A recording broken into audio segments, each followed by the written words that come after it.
Tonight we're going to talk about data. I know, not the most exciting topic, but it's really important. And I'll even have a chance to talk about DNA weapons at the end, so there's that.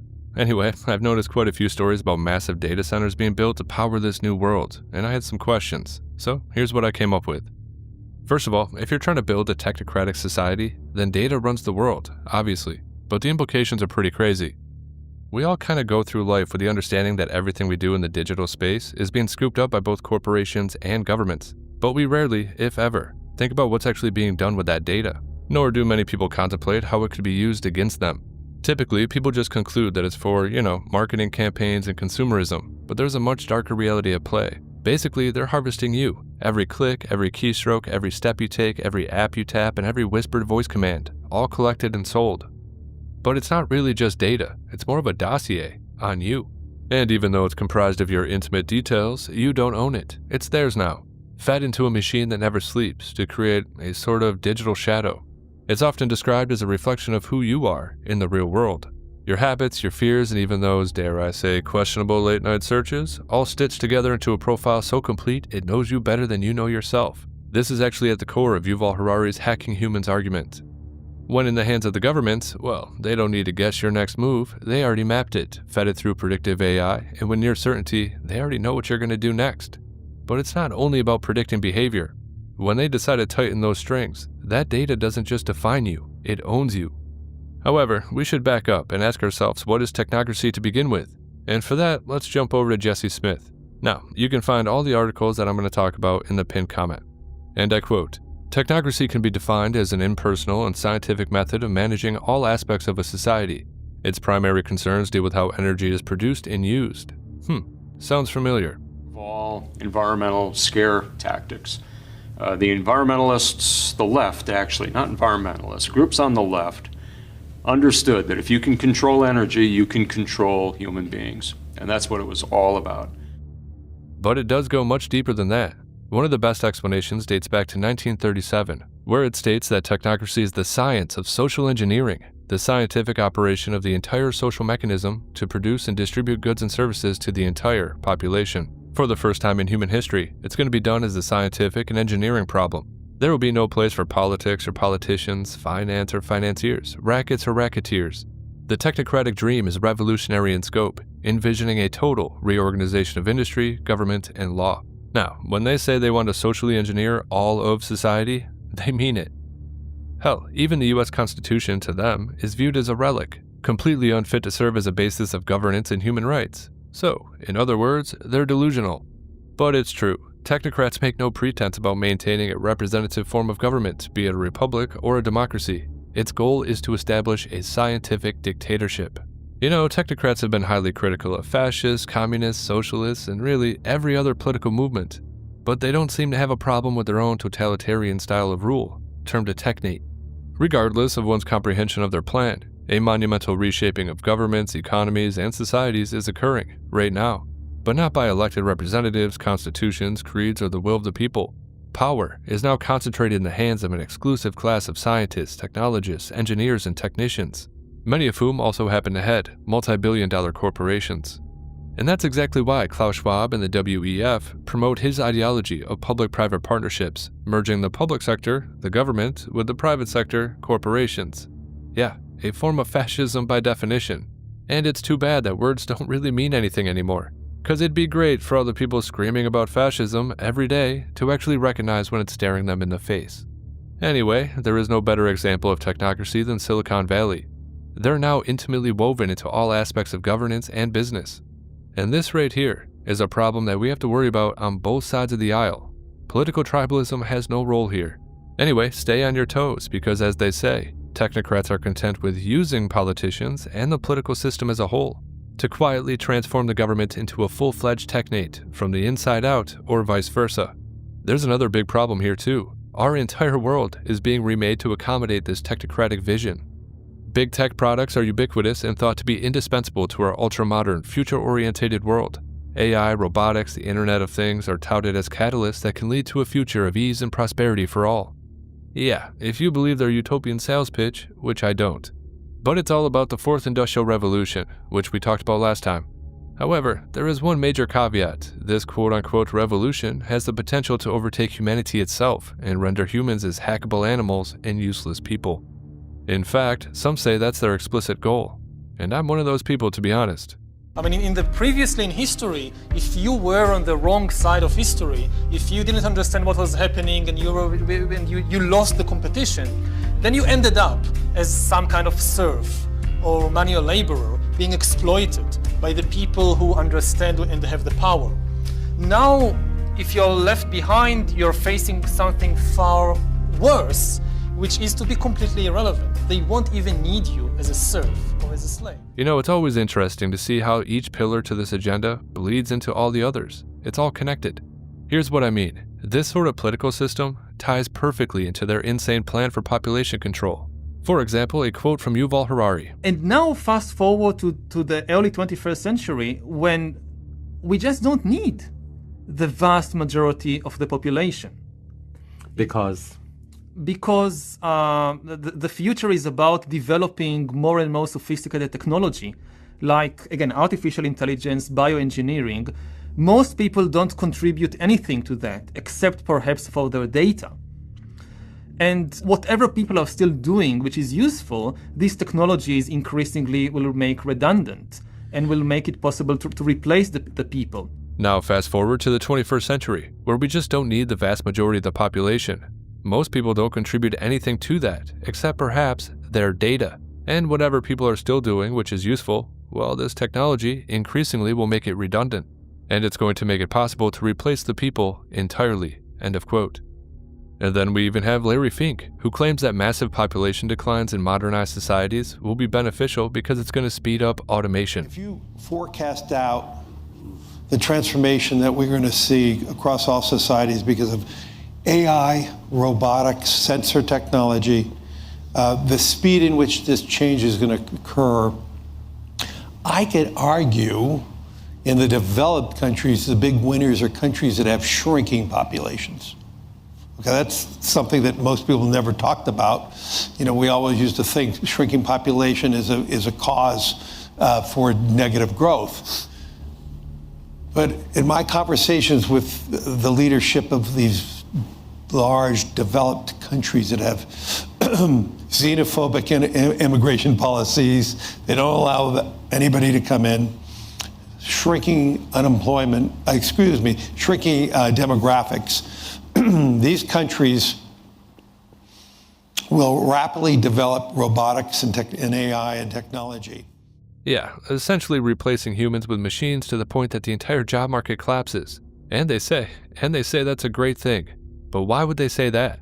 Well, that's when they're going to come out with universal basic income. But here's the thing, it's not really going to be universal. It's going to be entirely dependent upon obedience to the regime. If you're a good peasant, you'll get access to resources. And if you're not, well then you're going to get cut off with the push of a button, relegated to the margins of society, excluded. So what's the point, or the end goal? Well, ever since its inception way back in the 1930s, it's always been about control. And I quote, "By adopting technocracy, the banking elite not only can retain control over the monetary system, they will also cement their rule over all industries, natural resources, governments, institutions, and most importantly, the people." When it comes to this technocratic scheme, just remember, it's always incremental, the long game. However, we find ourselves at some inflection point right now, as technology finally caught up to their tyrannical ambitions, and now they see their opening for implementation. But how do they do it? Well, as I said in the beginning, the foundation to everything hinges on data. So I had to ask myself a couple questions. First, how did we become accustomed to this data theft? And second, regarding data harvesting, what are some methods that governments, corporations, and these shadow groups use to vacuum up every scrap of our existence? As it turns out, they use mundane and systemic methods that are already happening in the background to your daily life. Now, I was surprised by how much of this stuff was new to me, so if you have anything to add, just put it in a comment. Anyway, first up we have passive tracking, the silent stalkers per se. So every website you visit leaves crumbs, and besides cookies, this includes something called tracking pixels. This is commonly referred to as spy pixels. It logs your IP address, location data, demographic info, device info, your preferences. They log your every click, and can even tell how long you linger on a certain screen. Establishing a pattern of user behavior is a key component. From there, we've got third-party advertising networks such as Google's DoubleClick or Meta's AdTech. So these networks take those crumbs from cookies and spy pixels and stitch them all together into a sprawling map of your online life. And then we have device fingerprinting. Yeah, even if you clear cookies, your device still betrays you.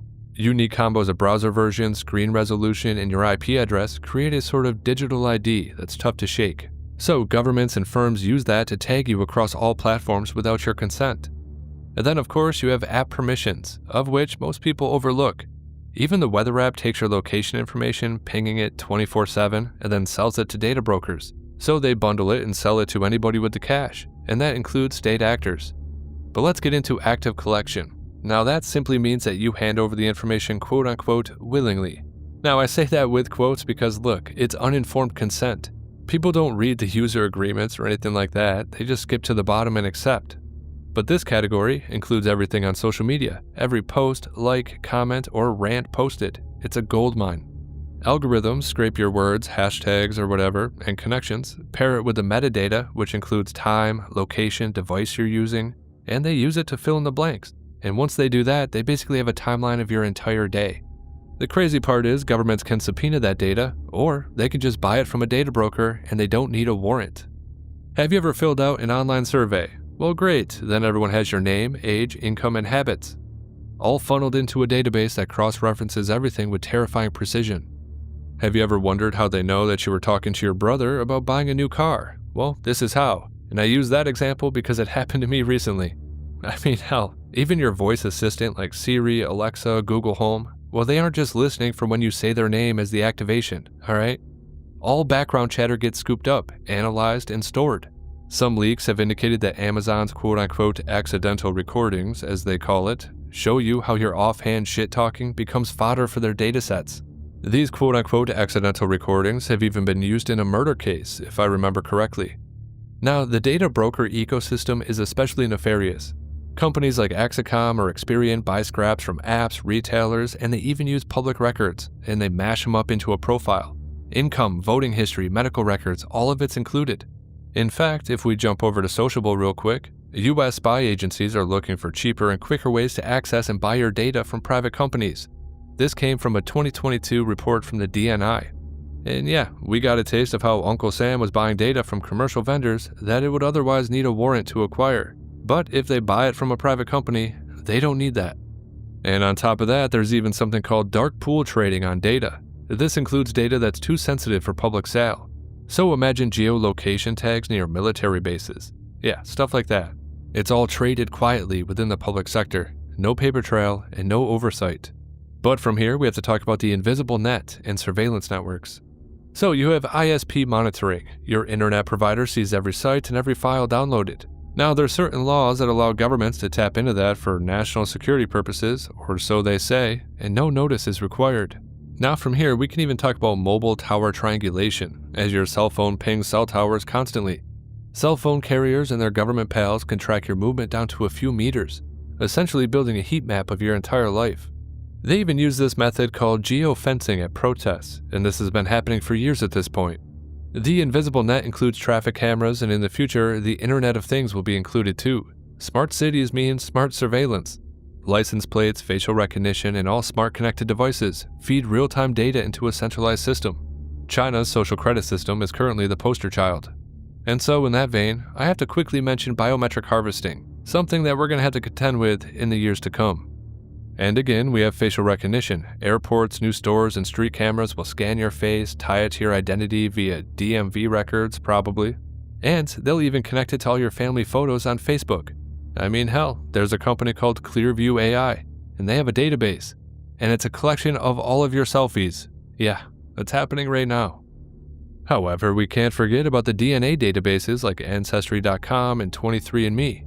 They've already been hacked before, and might even sell your genetic code to the largest bidder. However, police already use this to ID suspects today. I'm pretty sure that's how they caught a serial killer in California. One family member submits their DNA to a place like that, and, well, your entire lineage is profiled, bundled, and sold. They're even wading into the waters of surveilling your walking gait and voice print. All of this is creating the perfect situation for digital control. Of course, all of that data is meant to be tied to your digital ID. but I talk about that all the time, so we're gonna skip it. The main sticking point is that they don't just collect, they correlate. Algorithms link your Amazon purchase to your social media rant and then tie that to your GPS trail. And what's the result? Well, it culminates in a profile that knows where you've been, what you want, who you hate, and how to nudge or crush you. It's a social engineer's paradise. And of course, governments can then use that for control, obviously. Imagine a world where they can freeze your bank account if your risk score spikes, throttle your connection if you dissent, or limit your reach on social media. But here's one that's not often talked about. But with all that information about you, they could even flood you with propaganda tailored to your specific fears. Now, China's social credit system already blocks train access over bad behavior, and they ridicule people on news programs for jaywalking. Everywhere she goes, Ouyang Haoyu is followed. What she buys, how she behaves, is tracked and scored to show how responsible and trustworthy she is. It's called the social credit system, and in one version now being tested, a person's reputation is scored on a scale of 350 to 950. And Haoyu, with a good score of 752, is okay with it. In fact, most people are. It's a mechanism pushes you to become a better citizen.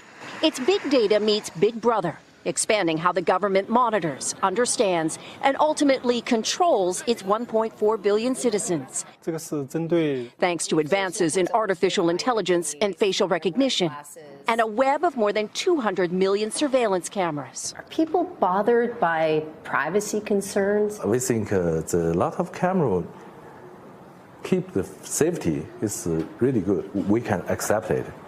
Companies are experimenting with the algorithms to help the government create the new national social credit system. The government also has pilot projects. In one, citizens are required to do hours of unpaid work to get benefits. And scores are docked for things like littering, a messy yard, gossip, even jaywalking. Video of offenders is shown on the local news. But the West isn't that far behind with their Palantir pre-crime models either. It's not even adequate to call it Big Brother. It's a hydra of systems, a leviathan of control and oppression, made up of both public and private entities. And the real crazy part is that you already opted in by simply being alive in 2025. Now, if you want to collect and use data from billions of people around the world, it creates a sort of logistical problem. And to remedy that, they need to create massive data centers everywhere. I was reminded of this article from Tim Hinchliffe. Embedded within their scheme for monetizing nature lies a land grab, tying it to their initiative to end private land ownership and to switch to lab-grown food. One of the main reasons for this tyrannical move is because the massive data centers need easy access to water and energy. And well, farms fit the bill. As a result, they want to force farmers out, scoop up that land and build said data centers on prime agricultural land. Again, do you notice how all these initiatives intersect? So yeah, they are going after farms simply because of the adage, control the food, control the people. They also need the land for their AI data centers. Control the food, control the people. Control the data, control the people. All in one. Yeah, not great. You know, Klaus Schwab has even talked about building a digital brain to store all of this data. I just would like to highlight what you said about the European Chips Act, because it's a very important step to create the physical brain for digitalization and to have it located to a certain extent in Europe. As Klaus Schwab says, the intelligent age is dependent upon this data, your data.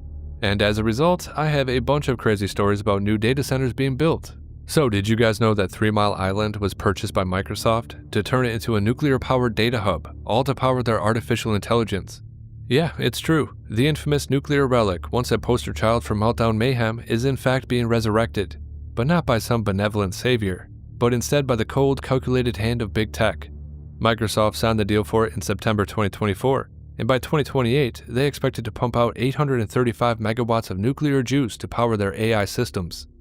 It's going to cost about $1.6 billion to rebuild, with whispers of a public-private partnership with the US government to boot, and supposedly, it's a 20-year deal. It's not just Microsoft either. All of these tech overlords are on a buying spree, sniffing out dead nuclear husks and breathing life back into them to power their digital empires. Amazon bought out the Talon energy plant for $650 million. Bill Gates has a different pet project called TerraPower, set to be built in Wyoming to the tune of $1 billion. In Sweden, they're building a nuclear campus made of many small modular reactors, with the backing by the Swedish government as well. And it's all to power their artificial intelligence and data collection.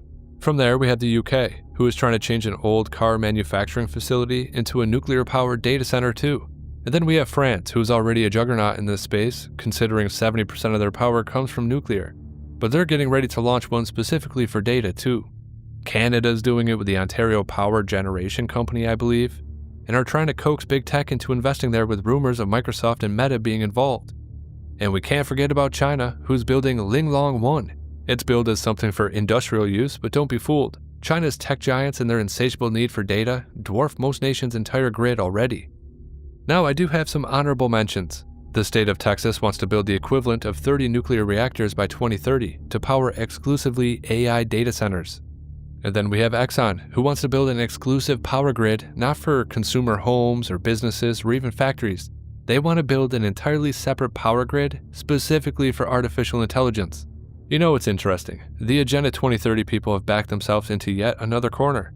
They tell you energy production is an evil of the world, destroying ecosystems and the planet as a whole. However, to power their technocratic agenda, well, they can't use solar or wind, alright? It just doesn't work. So eventually, this is going to blow up in their faces and prove once again that none of this is to save the planet. Because of course, they'll revert back to their old ways, give up the messaging and choose to power their artificial intelligence over the virtue signaling. It's going to reveal that none of this is based on principle. It's all a manipulation to gain power over the masses. These aren't isolated experiments either. They're harbingers. Nuclear's back, but not as a public savior, but as a private weapon for tech's endless appetite. We're at the beginning of a globe-spanning web of atomic ambition, and each site is going to be a node in a system that's less about progress and more about control. However, we can't stop there, because we still have to talk about Larry Ellison. So in the last video, we talked about his appearance at the World Government Summit. He was pitching the creation of a global health database that includes genetic information. And this right here is a part of a much, much darker scheme, the dangers of which are quite chilling. Now the buzz at places like the World Government Summit and Davos about a global health database sounds like a technocrat's dream. Every heartbeat, every genome, every sniffle, all neatly cataloged in one sprawling digital vault. But beneath that shiny promise of better healthcare lurks a Pandora's box of dangers, from suffocating surveillance to foreign powers turning your DNA into a weapon. A centralized health database isn't just a medical ledger, it's a surveillance goldmine. Biometric data like your DNA, iris scans from your eyes, or even gait patterns isn't abstract, it's you, distilled into code. Once it's all in one place, governments or corporations can track you with surgical precision. Imagine a system that knows you're predisposed to anxiety, and then it cross-references and knows what you pick up at the pharmacy, ties that to your social media rant and your GPS trail, and they flag you as a dissenter. But it's not a stretch. China's already doing this with its social credit system, where biometric data helps pin down Uyghurs for quote-unquote re-education. A global database could just scale that up, turning your health into a leash for control freaks around the world. And if it's hacked, well then your most intimate vulnerabilities from your mental health or genetics becomes blackmail fodder for anyone with a server and a grudge. Now let's talk about foreign governments. A centralized trove of everyone's health data isn't just a privacy nightmare, it's a geopolitical weapon waiting to be used. If a rival nation gets its hands on that, theoretically they could exploit population-wide weaknesses. Imagine tailored cyber attacks that spike insulin pumps in diabetic-heavy regions. Or it could just be propaganda, laser targeted at people with specific mental health conditions. The US intelligence community is already a little bit twitchy about it. Back in 2021, they warned that China's hoarding of American genomic data could outpace US biotech and tilt global power. Why? Well, because health data isn't just personal. It's a map of a nation's soft spots, ripe for exploitation. And here's where it gets downright ghoulish: DNA weapons. These aren't just sci-fi stories anymore. Picture a pathogen engineered to zero in on specific genetic markers. Say a virus that only kills people with a certain ancestry. A global database hands the blueprint to any state or rogue actor with the tech to pull it off. And I'm going to use China as my example once again. And the reason is because they've built the world's largest DNA database, 80 million profiles and counting. Partly through forced collection from Uyghurs and shady deals with foreign biotech firms like BGI. US officials have already flagged BGI for funneling genetic data to the Chinese military, with whispers of bioweapons research bubbling up since at least 2020. We even have articles like this one from the Washington Times. who suggest that Beijing's tinkering with germ weapons to hit ethnic groups. They claim their defenders scoff at, but the evidence keeps piling up. If they crack this, a global health database could be their shopping list for targeting entire populations, or sparing their own. You know, the stakes climb even higher when you factor in precision medicine gone rogue. A centralized database could let foes not just surveil people or make them sick, but edit humanity as a whole. You know, CRISPR is already here, tweaking genes like it's a video game. Hand that tech to a hostile power with everyone's DNA on file, and you have a recipe for, I don't know, silent genocide, I guess. Or perhaps forced evolution. And China is not shy about its biotech ambitions. They talk about it openly. Their precision medicine initiative dwarfs the US's, and they're pairing it with artificial intelligence to crunch genetic data at scale. If you add in a global database, well, the line between healthcare and warfare starts to blur. But here's the kicker, this is not hypothetical.